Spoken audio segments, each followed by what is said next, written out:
first. Oh wow. Oh my god. You taste like my mom's there.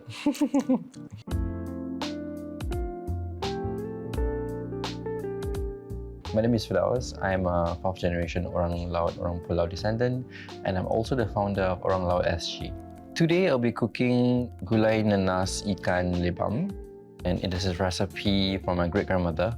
So actually it's a very simple dish. If you look into the ingredients, right, it's just dried chilies, garlic, red onion, kunyit, black pepper, and a little bit of belacan and salt to taste. And also asam, which is tamarind. The Orang Pulau heritage is deeply connected to me.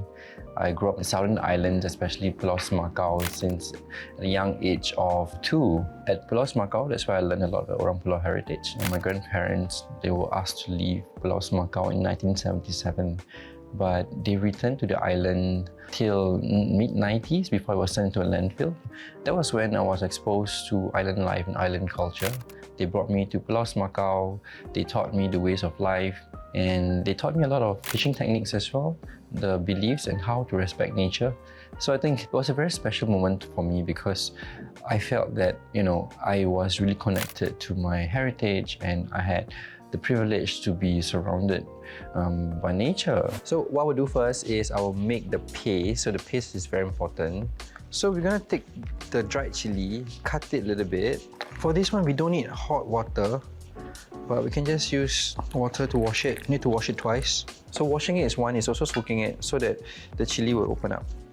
There's this misconception that Malay food are all similar, all the same, but actually it's not. And we look into the different subculture, subgroups. We have the Minangkabau, we have the Japanese food, Boyanese even, but we look into the Orang Pulau food, right? Right now, we do not have our islands, but we do have things like food that is intact. I think what's important is also using food as a vehicle to share our stories. I think this dish represents my community. Just looking at the ingredients that we use, right? Very simple ingredients, and it reflects the livelihoods that they had as well. And looking into the fish that they use as well, you know, these are coral fishes that can be found surrounding the areas, the ikan toka. So there's a lot of barbecuing involved. Lingsay is a term that they use often. Lingsay means it's just to fry the fish, clean it up, fry it lightly with oil, and eat it with sambal belacan. They always focus on what species you catch, you know, how it's going to be cooked. And then we get a blender. Chilies in, onion, garlic, turmeric as well. The belacan, just a tiny bit, just like that, is enough. And then we add water.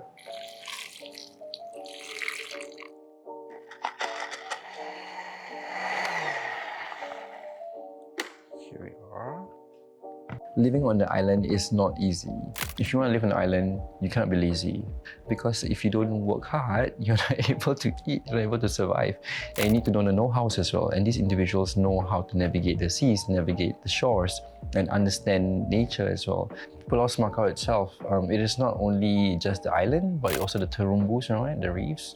And there's also specialties of the reefs as well, and what kind of sustenance you can bring. I'm always excited to actually go foraging with my mom because she would be able to see crabs, spider conch, and different species of mollusks as well. So we will put the fish in the pan first, in the pot, because you want to gauge how much asam we need. For this bit, just pour water. Can I get the seasoning in? Pour it in. Usually what we cook gulai nenas with is ikan toka. Ikan toka is a coral fish, and you know I used to fish it with my grandparents as well. This is where you simmer it. Once you put the fish in, right, with all the asam juices, so you need to include the paste that we've done earlier. So for this, it's basically just making sure you get all the things in. And my mom specifically told me to add water so that we don't waste all the paste, all the goodness of the paste. Yeah. So once you simmer it in, so this is like a really simple dish, right? It really focuses on the sweetness of the fish. So now what you have to do is just let it simmer. My mom is very particular about her fish. So there's this supplier from Riau, and he will get his supplies from one of the islands called Pulau Kasu in Riau. And we trust his sauce because we are very familiar with the waters, we're familiar with the seafood as well. And also, in a way, we want to contribute to the islanders as well. You can actually see it bubbling up already. This is where you add your pineapples, black pepper. Okay, you need to use a lot of black pepper because this dish commands a lot of black pepper. It demands it. MSG. Okay, now we wait for it to simmer. I first started Orang Laut SG in the midst of the pandemic. Actually, I had the idea for the longest time. I was working at a non-profit organisation that pushes for environmental conservation. And Pulau Semakau, the topic of Pulau Semakau was a big one because it talked about it as a landfill. It's going to be filled up by 2035. And I thought, hey, there's more to the landfill. You know, I wanted to make sure that these narratives can be reclaimed. Okay, so my mom tells me, right, so all these orange colour bits, make sure that they're fully boiled and then it will break up. So the dish we have done today is Gulai Nenas Ikan Lebam. And you can actually use a lot of different fishes, but today we use ikan lebam because it's delicious, it's available, and it's something that I personally like as well. It's my favorite. My mom does it a bit differently, so I hope my mom approves of this. So yeah, I'm gonna try the fish.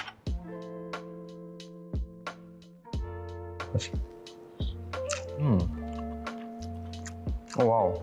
Oh my god! It tastes like my mom's there.